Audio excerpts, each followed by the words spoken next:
Al-Quran ini dengan beberapa istilah-istilah yang lain. Atau kalau bahasa kita, seseorang itu terkadang punya nama samaran, Pak. Nah ternyata Al-Quran pun begitu. Jadi namanya itu bukan hanya Al-Quran. Ada nama-nama lain yang dimiliki oleh Al-Quran itu, kata Allah. Yang mana sebenarnya semua nama-nama itu merujuknya kepada Al-Quran. Itu yang kita sebut dengan istilah sinonim atau persamaan kata. Nah, apa salah satu sinonimnya? Kita perhatikan Quran surah Al-Baqarah, surah kedua ayat kedua, di mana Allah Subhanahu wa taala menyebut Al-Quran itu dengan istilah Al-Kitab, Pak. Dan biasanya ayat ini mungkin sudah kita hafal.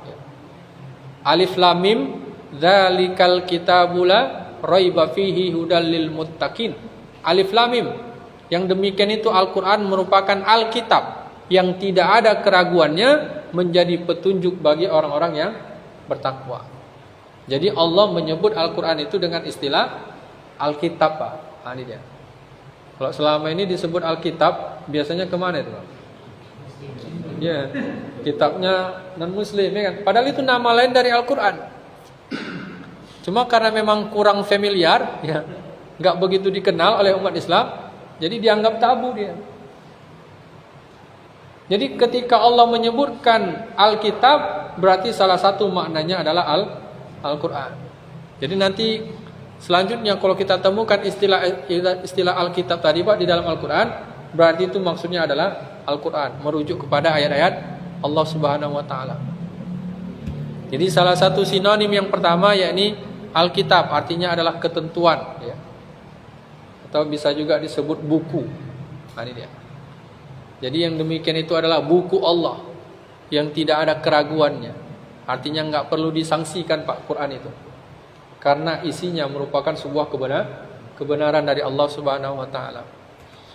Nah, kemudian yang kedua, yang berikutnya, Allah juga menyebut Al-Quran itu dengan nama Az-Zikra atau zikir, yang artinya adalah peringatan. Diungkap dalam Quran surah Al-Hijr, surah ke-15 ayat ke-9. Inna nahnu nazzalna dzikra wa inna lahu lahafizun, kata Allah. Dan sesungguhnya kamilah yang telah menurunkan Az-Zikra, yakni Al-Quran, dan sesungguhnya kami pula yang senantiasa menjaganya, kata Allah.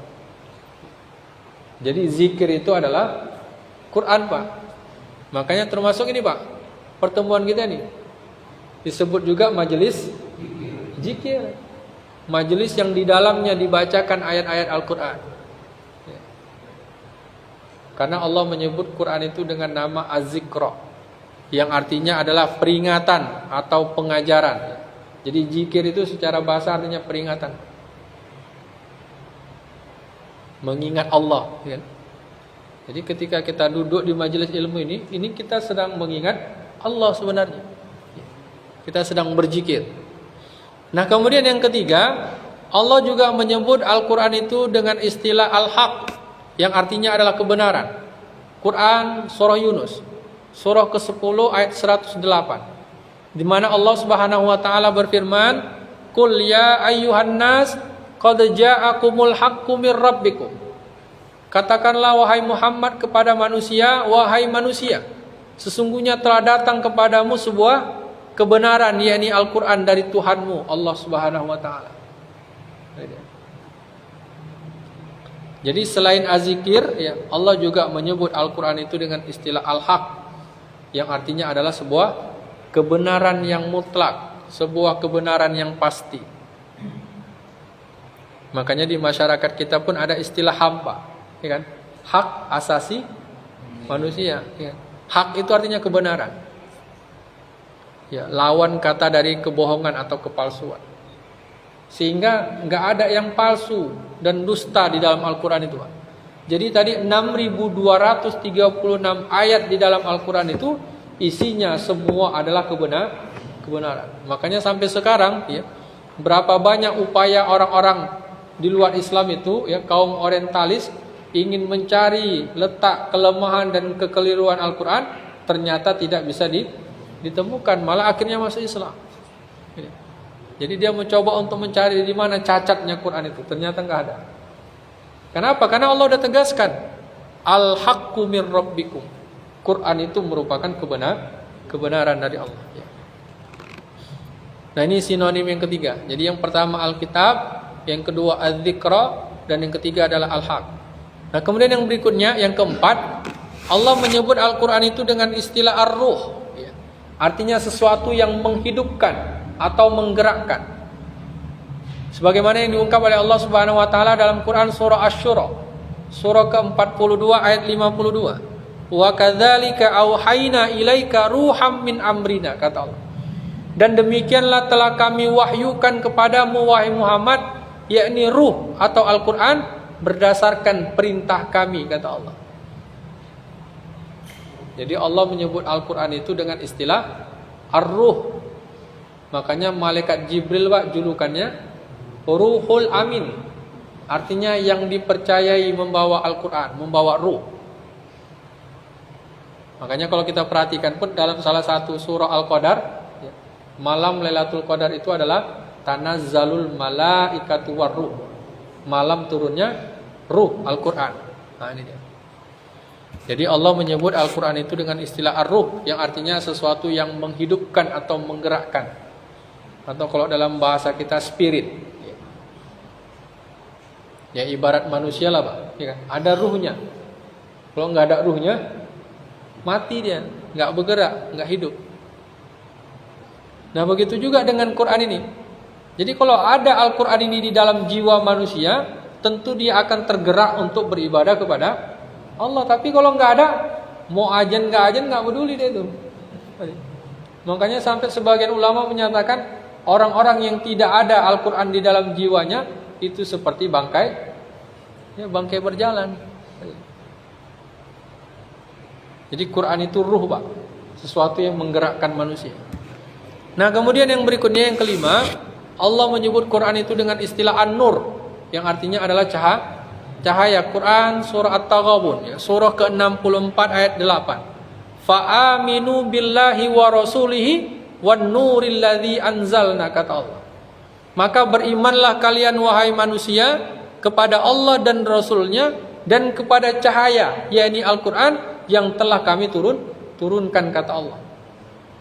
Jadi Allah menyebut Al-Quran itu dengan istilah cahaya. Nah yang namanya cahaya sifatnya gimana Pak? Ya sesuatu yang menerangkan, ya. Ibarat masjid inilah, kalau nggak ada cahaya, ya.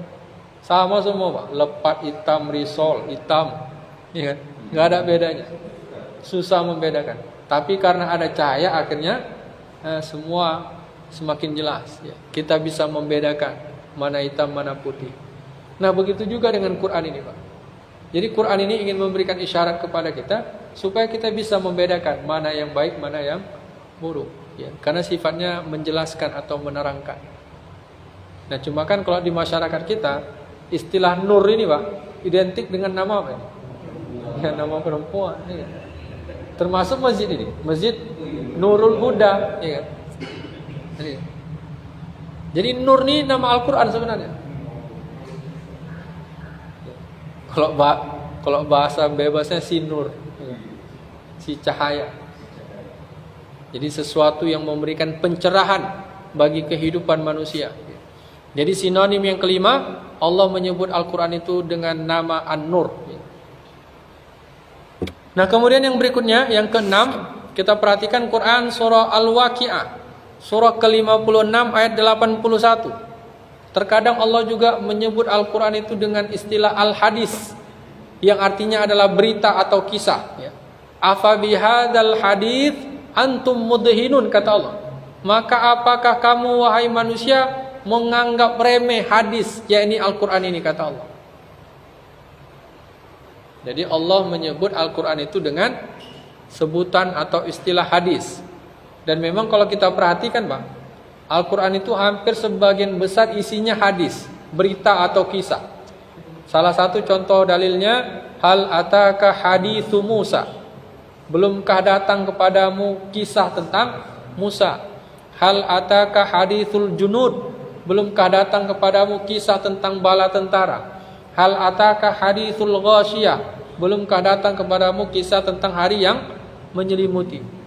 Jadi hampir rata-rata Al-Quran itu isinya kisah, ya, kisah para nabi, kisah orang-orang terdahulu, ya, kisah tentang hewan, kisah tentang tumbuh-tumbuhan dan sebagainya macamnya. Makanya kenapa Allah menyebut Quran itu dengan istilah hadis, ya. Artinya berita atau kisah. Nah kemudian yang terakhir ya, Allah menyebut Al-Quran itu dengan namanya sendiri. Sebagaimana yang diungkap dalam Quran surah An-Nisa, surah keempat ayat 59. Allah menyebut Al-Quran itu dengan namanya, yakni Allah. Fa in tanaza'tum fi syai'in farudduhu ilallah. Apabila kalian berselisih pendapat mengenai sesuatu, maka kembalilah kepada Allah. Yang dimaksud Allah di situ adalah Al-Quran. Jadi Allah menyebut Al-Quran itu dengan nama Allah. Ya bukan berarti Al-Quran ini Allah ya Pak, jangan salah paham. Nanti pulang dari pengajian ini kita bilang pula Quran ini Allah. Nah, itu agak aneh nanti. Ya. Nah jadi maksudnya Allah menyebut Al-Quran ini dengan namanya menunjukkan bahwa Al-Quran ini merupakan ajaran Allah, merupakan perintah Allah.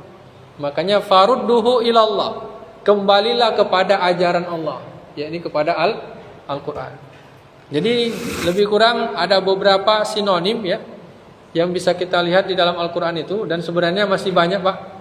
Bahkan kalau kita perhatikan dalam salah satu referensi ada sekitar 30 lebih sinonim Al-Quran. Nah cuma kita padakan sampai 7 saja. Karena kalau kita ungkap sampai 30 agak panjang materi kita nanti. Baik, sampai di sini kira-kira bisa dipahami? Kalau memang ada pertanyaan kita persilakan.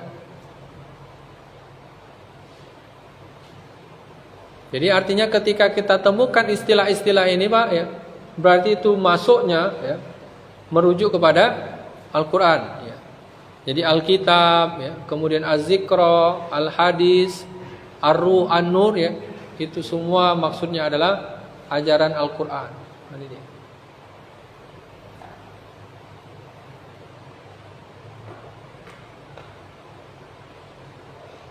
Baik, cukup jelas Pak? Baik, karena waktu sesuai dengan kesepakatan kita sampai jam 10. Karena kalau kita lanjut ini masih agak panjang Pak.